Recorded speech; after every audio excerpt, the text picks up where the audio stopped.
जंगल के सारे पेड़ हरे भरे थे, लेकिन एक पेड़ सूखा था। जंगल के सारे पक्षियां उस पेड़ से डालियां तोड़कर ले जा रही थी, बजाय उसकी देखभाल करने के। पक्षियों, मैं अभी बूढ़ा नहीं हुआ हूँ। मुझे रोग लग गया है मेरी जड़ में। कृपया करके मुझे पानी दो, मेरी सेवा करो, मैं ठीक हो जाऊंगा। कालू जी, इस पेड़ की एक बात ना सुनना। ये पेड़ झूठ कह रहा है। ये सूखा पेड़ है कालू जी। ऐसा मत कहो गोरी, मेरी इलाज कराओ। मैं सेब देने वाली पेड़ हूँ, मैं बहुत जल्द ठीक हो जाऊंगा। तुम ये सिर्फ नाटक बचने के लिए कर रही हो। तुम्हारी हालत तो देखकर नहीं लग रहा है कि तुमने कभी फल भी दिए होंगे। लेकिन कालू और गोरी उस पेड़ की एक भी बात नहीं सुनती है और उसकी टहनियाँ तोड़कर वहाँ से लेकर चली जाती है। वो पेड़ बहुत ही ज्यादा उदास हो जाता है। फिर उसका बगल वाला पेड़ कहता है, तुम दुखी मत हो दोस्त, ऐसा तो हम पेड़ों के साथ होता रहता है। जब तक हम फल देने लायक हैं, तब तक लोग हमारी सेवा करते हैं। जब हम फल देना बंद कर देते हैं, तो वैसे ही छोड़ देते हैं लोग हमें। लेकिन दोस्त, अभी मैं बूढ़ा नहीं हुआ हूँ, मेरे जड़ों में तो रोग लग गए हैं। वो दोनों पेड़ आपस में ऐसे ही बातें करते हैं। कालू भैया, ये लकड़ियाँ आप कहाँ से लाए? मैं तो इतनी दूर दूर भी जाती हूँ, पर मुझे लकड़ियाँ कहीं जल्दी नहीं मिलती है। अरे टूनी चिड़िया, तुम्हें पता नहीं है कि हमारे जंगल में एक पेड़ सूख गई है। हम वहीं से लकड़ियाँ तोड़ कर ला रहे हैं। अब हमें दूसरे जंगल में जाने की कोई जरूरत नहीं है। क्या आप दोनों उस पेड़ की टहनियाँ तोड़ रही हो?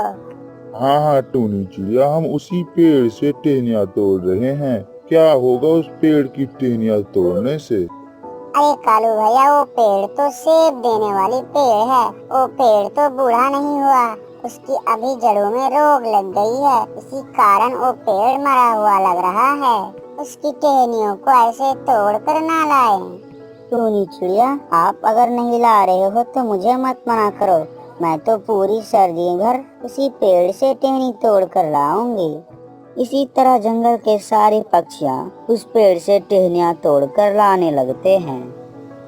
फिर टूनी चिड़िया उस पेड़ के पास जाते हैं। टूनी चिड़िया, अब तो मैं बुरी तरह से नष्ट हो गया हूँ। कोई भी पक्षी मेरी बात नहीं सुनती है कि मेरी जड़ में रोग लग गया है। हाँ पेड़ भैया, मैंने भी सारी पक्षियों को समझाने की कोशिश की, लेकिन वो सब मेरी एक भी बात नहीं मानी। अगर जंगल में एक दो बार बारिश हो जाए तो मैं पहले के जैसा हरा भरा हो जाऊंगा। वो तो है पेड़ भैया, पर इस मौसम में अभी जंगल में बारिश नहीं होगी। चिड़िया, क्या आप मेरी एक काम कर सकते हो? हाँ पेड़ भैया, अगर मेरी करने की लायक रहेगी तो मैं जरूर करूँगी। बताइए क्या काम है पेड़ भैया? आप बूढ़े नीम की पेड़ के पास जाना और उसे मेरी हालत बताना। वो कुछ न कुछ जरूर उपाय निकालेंगे। ठीक है पेड़ भैया, मैं अभी बूढ़े नीम के पेड़ के पास जाती हूँ। फिर टूनी चिड़िया वहाँ से चली जाती है। तभी उसे एक तोता मिलता है। अरे टूनी बहन, मैं आपको बहुत देर से ढूंढ रही हूँ। मुझे बहुत जोरों की भूख लगी है। क्या आप मेरे साथ दूर जंगल में भोजन की तलाश में जाओगे? लेकिन तोते भैया, मैं तो दूसरे जंगल में बूढ़े नीम के पास जा रही हूँ। अरे टूनी बहन, आप बूढ़े नीम के पास क्यों जा रही हो? कोई परेशानी है क्या? चिड़िया मिट्ठू को सारी बातें बताती है और वो दोनों दूसरे जंगल में बूढ़े नीम के पास जाते हैं। अरे बच्चों, तुम दूसरी जंगल से आए हो इतनी दूर से। बताओ चिड़िया, क्या काम है? नीम काका, हमारे जंगल में एक सेब का पेड़ है। वो सूख गया है, उसके जड़ों में कीड़े लग गए हैं। बस हम आपके पास उसी पेड़ के लिए दवा लेने आए हैं। ठीक है बच्चों, मेरे टहनियों से कुछ नीम के पत्ते तोड़ लो और इन्हें ले जाकर उस पेड़ के नीचे रख देना और पानी भी डाल देना। वो पेड़ कुछ दिनों में ठीक हो जाएगा। फिर टूनी चिड़िया और मिट्ठू तोता नीम के पत्ता तोड़कर ले जाते हैं। उस पेड़ पर कालू और गोरी पेड़ की टहनियाँ तोड़ रहे थे। रुको रुको कालू गोरी, आज से तुम दोनों इस पेड़ की टहनियाँ तोड़ना मत। क्यों चिड़िया बहन, क्यों ना तोड़े हम लकड़ियाँ? हम तो तोड़ेंगे, देखती हूँ मेरा कौन क्या करता है। देखो गोरी, हम एक पेड़ की इलाज करने जा रहे हैं। अब से इस पेड़ की टहनियाँ तुम्हें मत तोड़नी है, नहीं तो तुम्हारे साथ बुरा होगी। अरे चिड़िया और तोते, पागल हो गई हैं क्या आप दोनों? ये पेड़ ठीक नहीं होगा, फालतू में तुम दोनों ड्रामा मत करो। फिर कालू और गोरी वहाँ से चली जाती है। सूखा पेड़ बहुत दुखी होता है और वो रोने लगता है। चिंता ना करे पेड़ भैया, हम आपको नष्ट नहीं होने देंगे। हाँ पेड़, आज से हम आपका इलाज करना शुरू करते हैं। कुछ ही दिनों में आप पहले जैसा हो जाओगे।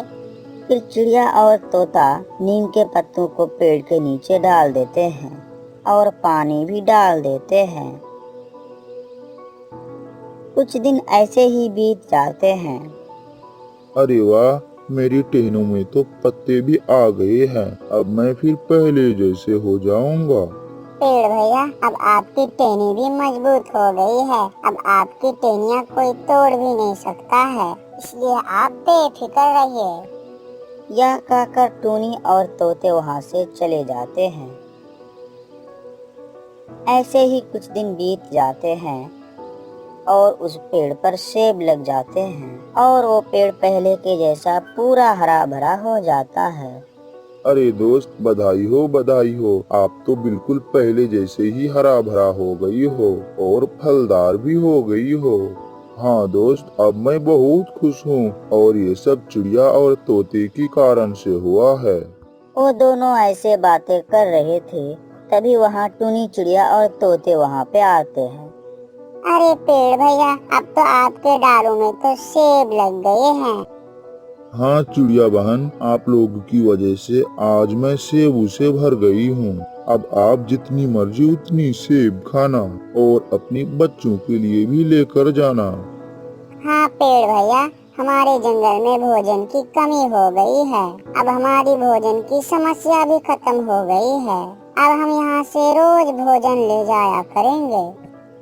फिर मिट्ठू तोता और टूनी चिड़िया फल लेकर जा रहे थे। तभी रास्ते में उन्हें गोरी कौवी और कालू कौवा मिलती है। अरे टूनी बहन, तुम्हें इस जंगल में सेब कहाँ से मिल गए? हमें भी बता दो उस जगह का नाम, हम भी लेकर आएंगे फल उस पेड़ से। ये फल तो उसी पेड़ का है जिस पेड़ से आप टहनियाँ तोड़ रहे थे। क्या कहा टूनी? मुझे तो तुम्हारी बात पर विश्वास नहीं हो रहा है। मैं अभी जाकर देखती हूँ उस पेड़ को।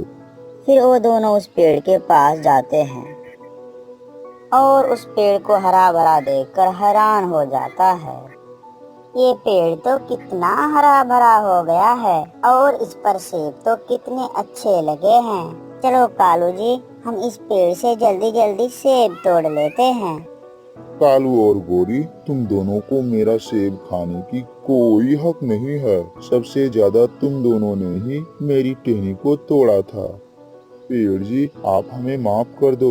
आज से हम ये गलती कभी नहीं करेंगे। सेब का पेड़ कालू और गोरी की एक भी बात नहीं सुनता है और वहाँ से उन्हें भगा देती है और कालू और गोरी वहाँ से शर्मिंदा होकर चली जाती है।